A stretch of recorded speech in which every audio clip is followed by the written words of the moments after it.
We're using LassoLarsCV, a tool in Sklearn, for linear regression. Our data has lots of features and some features might be strongly related. Let's see which statements about LassoLarsCV are correct in this situation. LassoLarsCV is a specific type of linear regression within the Sklearn library. It's designed to handle situations with many features and potential issues caused by those features being related.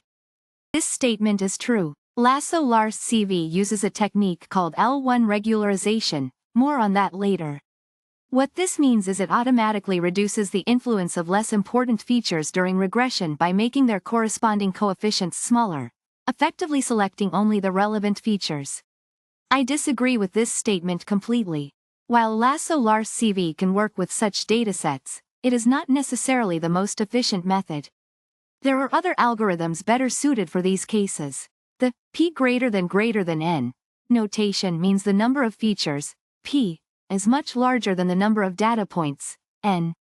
This is true. The CV in LassoLarsCV stands for cross-validation. LassoLarsCV uses this method to automatically select the best value for alpha, the parameter controlling the strength of the feature shrinkage and helping to avoid overfitting. This is also true. Multicollinearity happens when features are strongly related. OLS, or ordinary least squares, has trouble with this, giving unstable coefficient estimates. LassoLarsCV's feature shrinkage helps it handle this more gracefully. I see cross-validation as a clever technique. We split our data into several pieces. We train a model on some pieces and test it on the others. By repeating this process, I can get a more reliable estimate of how well the model will perform on new, unseen data. It helps in selecting the best settings, like the strength of the penalty in lasso regression. It's like trying out different recipes before choosing the best one for your friends. This avoids overfitting, when a model fits the training data too well but fails to generalize to new data. This refers to a situation where you have many more features, p, than data points, n. Imagine trying to solve a puzzle with thousands of pieces but only a few clues. It's a challenging scenario, especially for ordinary least squares regression, because it can lead to overfitting and unreliable results due to multicollinearity. That's why LassoLarsCV comes in handy. This is a problem that crops up when your features are highly correlated. Think of it like two witnesses giving essentially the same testimony in a trial. It creates instability in your model, making it difficult to isolate the effect of each feature. It's like trying to figure out which ingredient is most important in a recipe when all the ingredients are almost identical. Ordinary least squares regression struggles here, but LassoLarsCV is more resilient. I'm focusing on LassoLarsCV, a powerful tool in Sklearn, perfect for tackling linear regression problems, especially when you have many variables and some might be highly correlated. We'll be exploring its behavior in high-dimensional datasets. Think lots of features and relatively few samples. It's a game changer. I'll be evaluating statements about LassoLarsCV's capabilities within a linear regression framework. We'll be examining the accuracy of descriptions regarding its feature selection, efficiency with high dimensionality, cross-validation methods, and robustness to multicollinearity. This is where we'll put our knowledge to the test. I see lasso regression as a type of linear regression that incorporates a penalty based on the absolute values of the model's coefficients. This penalty, often called L1 regularization, shrinks less important coefficients towards zero, which acts as a form of automatic feature selection. It's like a filter, keeping only the most impactful features. This is the least angle regression algorithm, the engine powering LassoLarsCV. It efficiently computes a path of solutions for different values of the regularization parameter, alpha. Think of it as a smart way to find the best balance between fitting the data and keeping the model simple. It's like a supercharged calculation engine. I think of cross-validation as a clever technique used to evaluate model performance and to pick the optimal hyperparameter, such as the penalty strength. The data is split into multiple subsets. The model is trained on some subsets and tested on the remaining ones. This helps prevent overfitting and gives a more reliable estimate of the model's accuracy. It ensures your model isn't just memorizing the training data, but generalizes well to unseen data. I'm exploring LassoLarsCV, a technique in machine learning used for linear regression, especially useful when you have lots of features, high dimensionality, and some features are highly correlated, multicollinearity. Think of it as a smart way to find the most important features and make predictions. LassoLarsCV is perfect for these kinds of datasets. This question tests your understanding of LassoLarsCV's capabilities. We'll evaluate several statements to see which ones correctly describe LassoLarsCV's behavior. Let's analyze each claim. That's absolutely correct. LassoLarsCV uses a technique called L1 regularization. It adds a penalty to the regression equation that's proportional to the absolute values of the coefficients. This penalty pushes the coefficients of less important features closer to zero, effectively selecting only the most influential features. Think of it as a filter that keeps only what's most relevant. The CV in LassoLarsCV stands for cross-validation. It's a clever way to find the best value for alpha. That's the regularization parameter controlling the strength of the L1 penalty. Cross-validation helps LassoLarsCV to avoid overfitting, making the model generalize better to new data. It uses different subsets of the data to tune the model, choosing the value of alpha that minimizes error. You got it. Ordinary least squares, OLS. Regression struggles with multicollinearity because highly correlated features make it difficult to isolate each feature's individual effect. LassoLarsCV's L1 regularization mitigates this problem by shrinking coefficients, reducing the impact of highly correlated predictors and making the model more stable. I see LassoLarsCV as a powerful tool in my regression toolbox. The CV stands for cross-validation, a clever technique that helps LassoLarsCV find the optimal regularization parameter, alpha, by testing different values on subsets of the data. Lars refers to the least angle regression algorithm, which makes LassoLarsCV efficient at computing the entire lasso path. The range of coefficient values as alpha varies. Lasso regression is a type of linear regression that uses L1 regularization. Think of regularization as a penalty term that helps prevent overfitting by shrinking the coefficients of less important features toward zero, which is great for feature selection.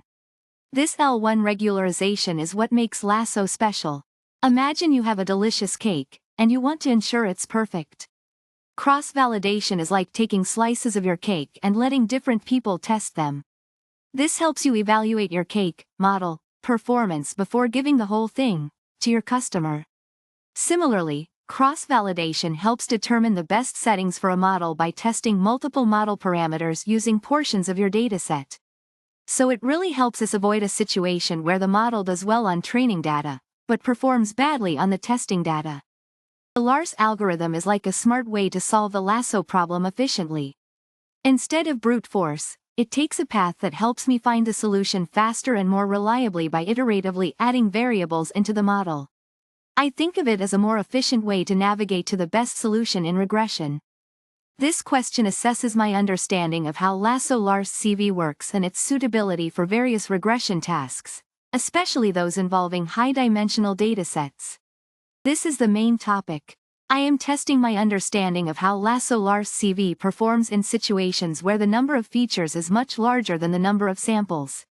This is a common problem in many modern datasets, and LassoLarsCV is a powerful tool to handle it efficiently because of its feature selection capabilities, which is a result of L1 regularization. I'm focusing on how LassoLarsCV works when we have lots of features and possible multicollinearity, features being highly correlated. This is a common situation in real-world data. We'll examine each statement in the quiz related to this. This is a clever technique. I'm using it to find the best penalty strength, alpha, for LassoLarsCV. Think of it like this. I'm testing different penalty strengths on parts of my data, then averaging the results to see which strength works best overall. The CV stands for cross-validation, and is very useful for reliable model selection. I need to choose the best, alpha, value to tune the LassoLarsCV model. Alpha controls how much I shrink the coefficients in lasso regression. I use cross-validation to find the alpha value leading to the best model performance.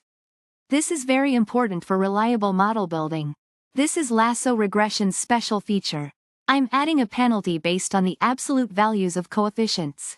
It helps me shrink less important coefficients, effectively choosing only the important features, helping in handling high-dimensional data. Lasso is short for least absolute shrinkage and selection operator. This is the efficient engine behind LassoLarsCV. It's a clever way to calculate the entire range of possible lasso solutions in one go. LARS stands for least angle regression. I'm working with data that has many more features, variables, than observations, data points. This often leads to problems for ordinary least squares regression, which LassoLarsCV addresses effectively. After all the steps, I get a model where some features are selected, due to L1 regularization, and their effect on the output is summarized in the estimated coefficients. The coefficients are shrunk towards zero, reducing the impact of noise and preventing overfitting. I'm focusing on LassoLarsCV, a machine learning algorithm, specifically how it tackles problems with lots of variables and potential overlaps between those variables in a dataset. We're diving into its strengths and weaknesses when facing high-dimensional data. Think of it like trying to solve a really complex puzzle with tons of pieces that might look similar. This question tests your understanding of how LassoLarsCV handles datasets with many features and potential problems from features that are very similar to each other. We'll examine the properties of LassoLarsCV to see which statements accurately describe its behavior. This statement is about LassoLarsCV's ability to automatically choose the most important features. It does this by reducing the importance, or coefficients, of less useful features to almost zero, effectively ignoring them. This statement focuses on how efficient LassoLarsCV is with datasets that have many more features than data points. While LassoLarsCV can handle these situations, it's not necessarily the most efficient. Other algorithms might be better suited for these extreme scenarios. This highlights the use of cross-validation, a technique to find the best settings for the model. LassoLarsCV uses it to find the optimal alpha, a parameter that controls how strongly the model tries to avoid overfitting. It's like fine-tuning a knob to get the best possible balance between accuracy and generalizability. This statement points out LassoLarsCV's robustness to multicollinearity, a situation where features in the dataset are highly correlated. Compared to traditional linear regression methods like ordinary least squares, OLS, LassoLarsCV is less likely to be destabilized by such correlations. These are the options we need to evaluate based on our understanding of LassoLarsCV's capabilities. We need to decide which options accurately reflect how LassoLarsCV functions. This isn't a statement to evaluate directly, but it provides context. We can use this knowledge of LassoLarsCV's internal workings to assess the other statements more accurately. Knowing the architecture helps us understand why it works the way it does.